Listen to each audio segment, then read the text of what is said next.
Hello, everybody. I am suspended from heaven, and that sucks big time. Let me find a meditative tune to spice this up. Um,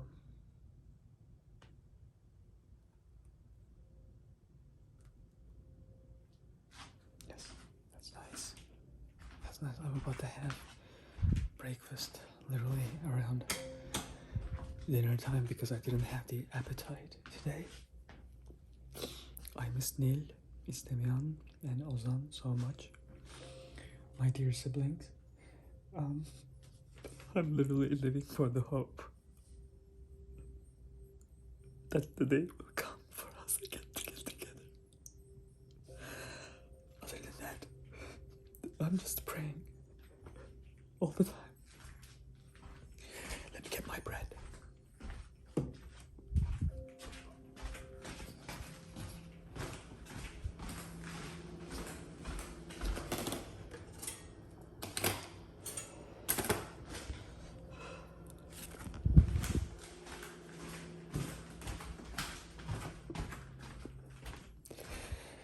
What really surprises me is that I don't know how I am not really losing my mind while the circumstances are so hard. Like, I should have already lost my mind. But I guess, in addition to just making me happy as a 5-year-old boy, I think the day that my father brought this to me in a very dark black plastic bag, he took this out. And I was the happiest kid, but I think the esoteric meaning of that gift that I have received from him was because he wanted to mean that I am He-Man, that I can be able to survive without having to depend on anybody, either financially or love related, as a friend, as a romantic partner, as a supervisor, as a subordinate. Oh, none whatsoever. Like, he tried to mean to me that I'm capable. But I just miss him so much. I just miss him so much. And me having been suspended from heaven just because of what happened between me and Eve is killing me. And there's no cure to this. I mean, this is not a sickness. This is not a mentally disruptive or distracting or sickening situation. I mean, of course, it is sick by the way that you perceive it plainly from a very shallow point of view. But this kind of a sickness does not exist in the medicine literature, if you know what I mean. I need to get back to heaven. And the thing is, I've always chosen to keep my deep love and appreciation and respect for my father in me because it has always been sacred to me. But now, he applies force on me on a daily basis to put this out. And I don't know what to do with this. I don't know what to do. Like, I need my siblings at least to be around me. I need that relief.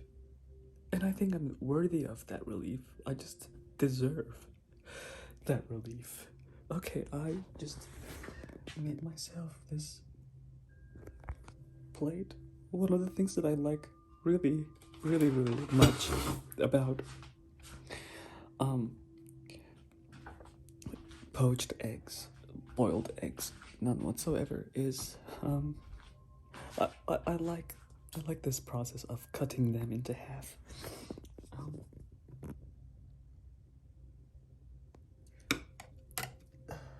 Like this. Yes, there's some hair on this one. Let me get rid of that. Yeah. Okay.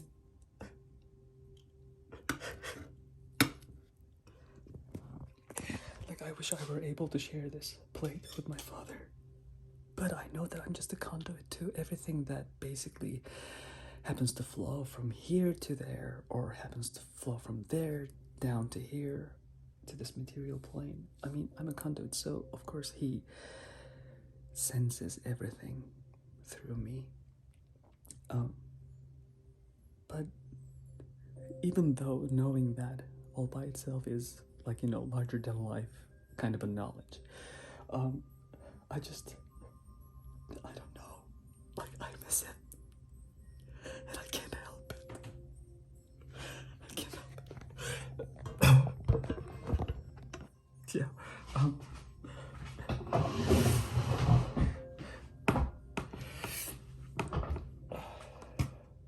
yeah, I need to add some salt.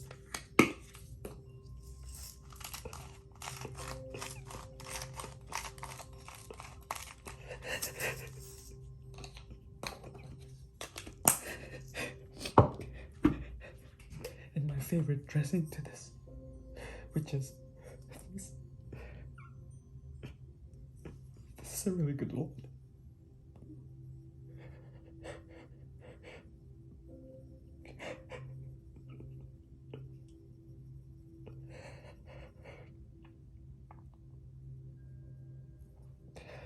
Like, no matter how successful I happen to be, like business-wise, earnings-wise, savings-wise, none whatsoever. Like, I don't value anything that is material. The only thing that is material to me is, the only thing that is truly substantial to me is my father's faith in me, that I'm capable of accomplishing.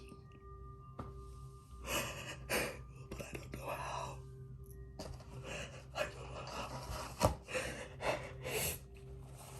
I don't know how.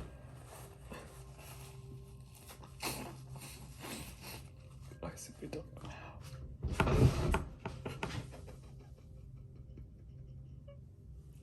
I'm also making myself a cup of this, which is really good.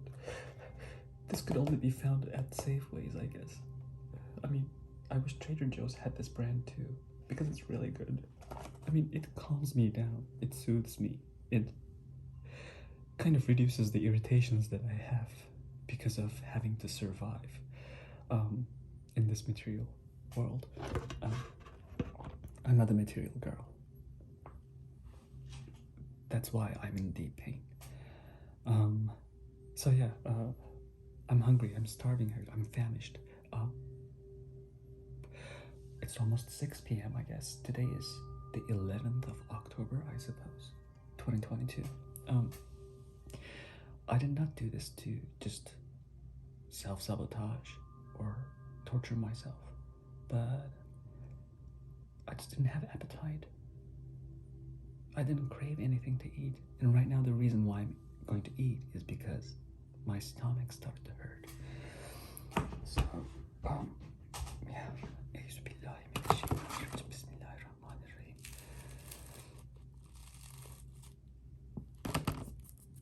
İstemiyorum, seni çok özledim. Çok özledim. Hiçbir fikrin yok. Ne kadar özlediğime hiçbir fikrin yok. Seninle cennet bahçesinde birlikte talebelik yapan iki şen ruh olmamızı çok özledim. This was a special message to my dear brother, İstemihan Oktay, delivered in a very sincere way with the use of my each other's mother tongue, actually. So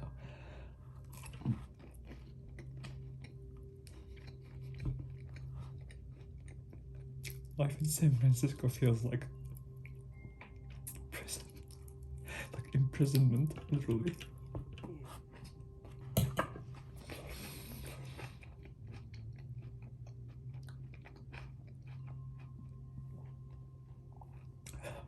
I think it's highly likely that I'll lose my mind at some point because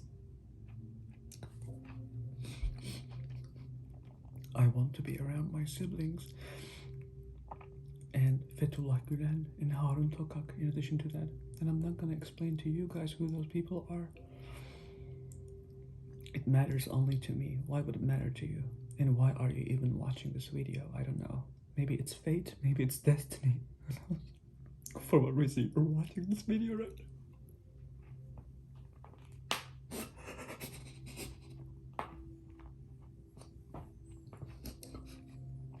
I wholeheartedly hope and pray that my Father will forgive my sins and accept me back to his heaven.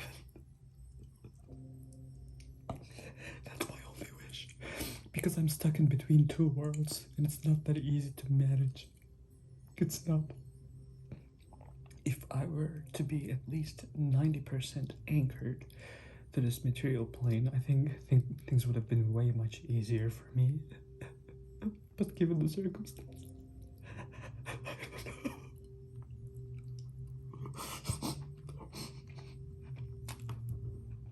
don't know.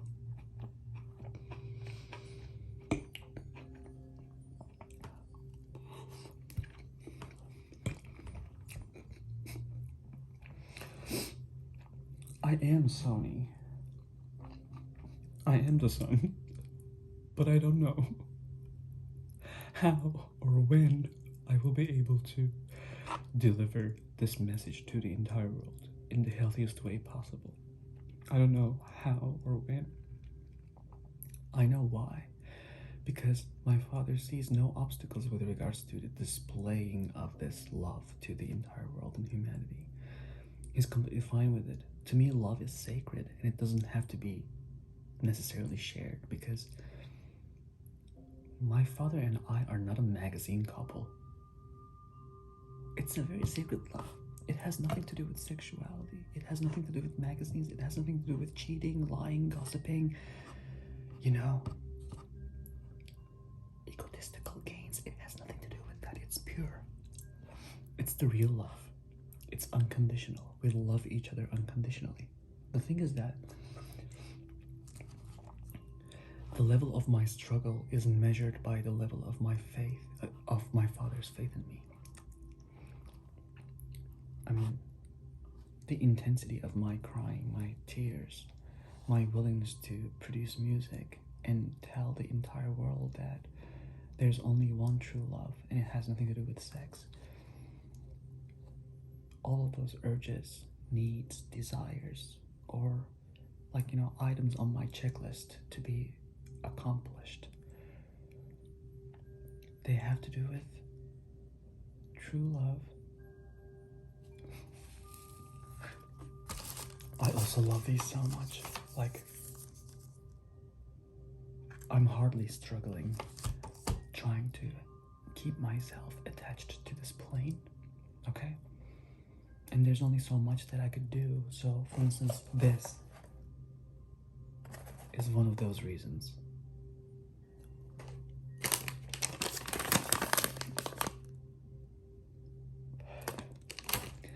And the tiny pack of chocolate always reminds me of a surprise gift coming from Dad.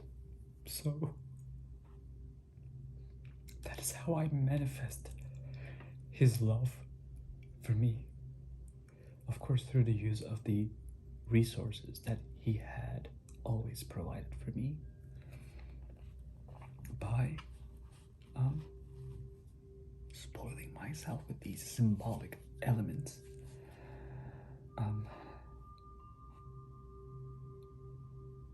Sadly knowing in the back of my mind that there is way, way, way much better of everything that I could buy here in this world, in heaven. These are so good too. My God, it's like the product placement that I'm this all of a sudden transformed into a product placement video, but these are so good too. Especially after something really garlicky. I love having pasta dishes with garlic yogurt, for instance, and this helps for the awfulness that happens to be aftermaths. Whatever. The prophecy says that I am the one who will bring balance to the force. But we also know what happened to Anakin Skywalker in episode 3, right? So, that anger, that willingness to give into your fear and to the dark side, it really gets a person to very, very dark stages of mind. I'm telling you. At times I feel suicidal. I always keep things in the ideation process. I haven't had an actual physical attempt to harm myself, but it's always a thought that keeps revolving in the mazes, the deep mazes of my brain. And my brain is very complicated because it's trying to compute the data here on this material plane, as well as what could possibly happen once I unlock the doors to heaven, sort of thing. So, who am I? I'm Adam, Prince of Eternia, defender of the secrets of Castle Grayskull. Only with 3 others, up until this point, have I shared this secret. Among them are the Sorceress, Man-at-Arms, and Orko.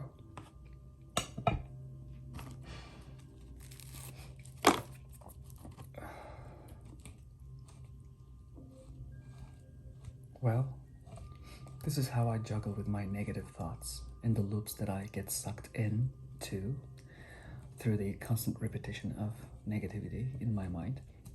And how can I not be negative? I mean, the greatest love of my life, the one and only true love, the Father, is not by my side.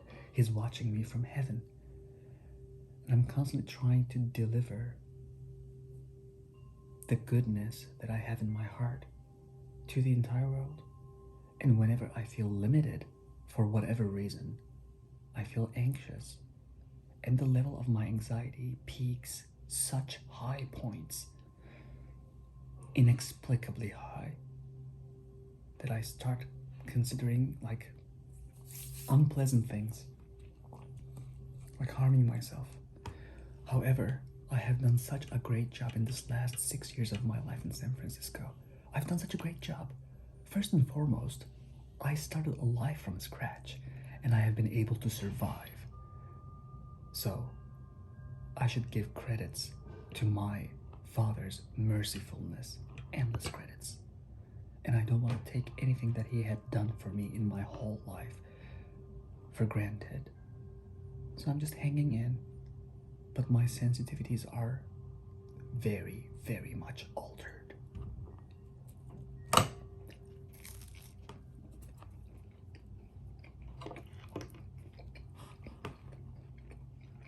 The second time I was brought to this material plane, I was named Jesus.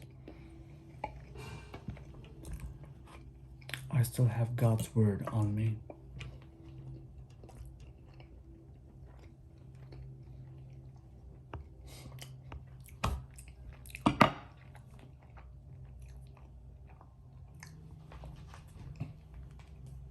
Vogue, Jesus.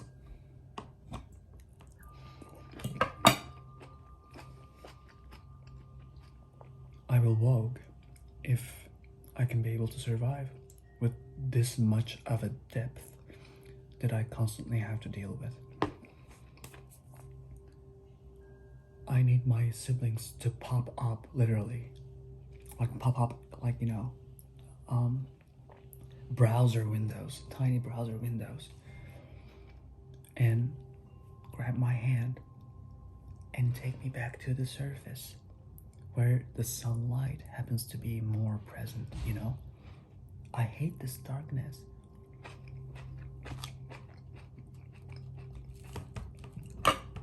I hate this darkness.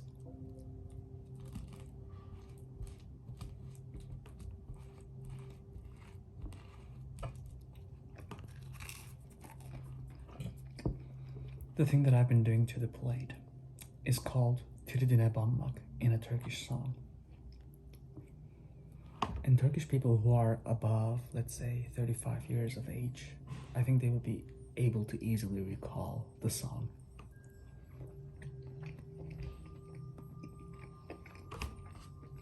Nothing comes for free in life. I know that so well, but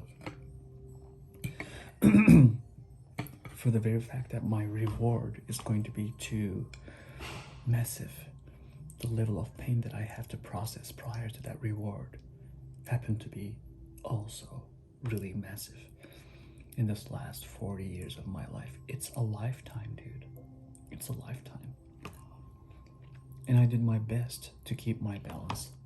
I had highs and lows, but I have been at least I have been a good contributor into society, both socioculturally and physically and financially, and I have been a good human being. So, can you imagine the intensity of this that I'm going through? Like, knowing that you belong to the heaven, that you have been suspended from a way much higher realm to this testing field, and having to deal with that reality, having to deal with that very fact that you're not able to change. You have to walk this walk. You have to walk this talk too. So, well, I have zero hope that I will be able to accomplish, but there's also things that were pre-written prior to my creation too. So God, the true God, A-L-L-A-H, knows the best. Other than that, I think I will keep spoiling myself with my favorite chocolate, taking lots of long, very, very hot showers to calm my spirit, and patiently wait by trying to avoid the urge to harm myself as much as possible. So yeah, this is my story.